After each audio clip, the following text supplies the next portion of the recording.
दान पात्र का विचार। श्री रामदास जी कहते हैं, लोगों को चाहिए कि विशेष करके द्रव्य दान के विषय में विचार करें। भूखे को अन्न दान और प्यासे को पानी पिलाना श्रेष्ठ धर्म है। द्रव्य दान देते समय पात्र का विचार करना आवश्यक है, क्योंकि दुष्ट गौ में भी दूध होता है और सर्प के पेट में पहुंच जाने पर दूध भी विष बन जाता है। इस तरह पात्र और अपात्र का विचार करके सत्पात्र में दान देना अच्छा है। दान का पात्र जितना ही अच्छा होगा उतना ही अधिक पुण्य होगा। इस पात्र और अपात्र का विचार ज्ञान की अधिकता, पुण्य की अधिकता तथा परिश्रम की अधिकता देखकर किया जाता है।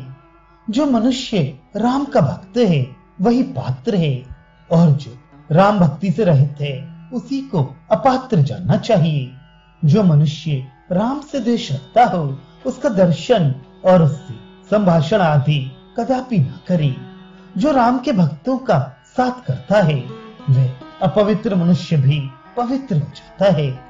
अपनी शक्ति से अधिक जो दान दिया जाता है वही दान दान है, और कंजूसी के साथ जो दान दिया जाता है वह दान दान नहीं है। देश काल एवं पात्र पात्र के विशेषता के अनुसार अधिक या न्यून फल कहा गया है।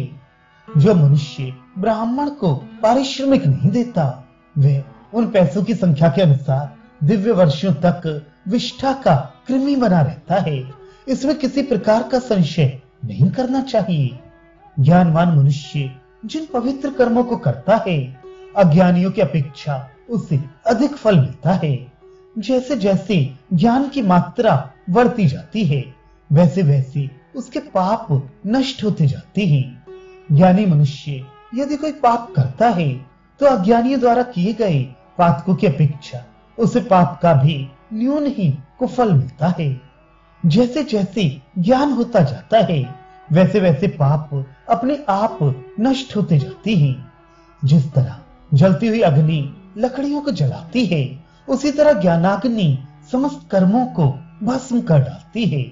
जिस तरह अग्नि के संयोग से कंचन की कांति अधिक हो जाती है उसी तरह ज्ञानियों का संग करने से पुण्य की मात्रा बढ़ती जाती है। पुण्य से पुण्य बढ़ता है और पाप कम होता जाता है। पाप से पाप की वृद्धि होती है और पुण्य कम होता जाता है। यह बड़ा ही सूक्ष्म विचार है और स्थूल दृष्टि वालों के लिए तो और भी कठिन है। ये सब होते हुए भी तत्व ज्ञान के अनुसार इस पर विचार करना अवश्य ही चाहिए।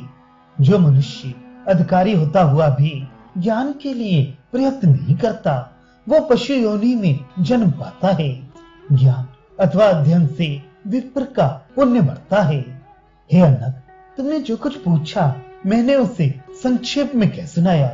लोगों को चाहिए कि इसी के अनुसार पाप और पुण्य का निर्णय कर लिया करें। पुण्य और पाप ये दोनों बहुत प्रकार के हैं। पंडितों ने समय समय पर पाप के प्रायश्चित बतलाई हैं। लोगों को चाहिए कि उनको अपनी बुद्धि से अच्छी तरह विचार कर करें। सब धर्मों का सार एवं रहस्य मैंने तुम्हारे आगे कह सुनाया। अपनी बुद्धि से अच्छी तरह विचार कर करें। सब धर्मों का सार एवं रहस्य मैंने तुम्हारे आगे कह सुनाया। इसे यत्न के साथ ग्रहण करना चाहिए।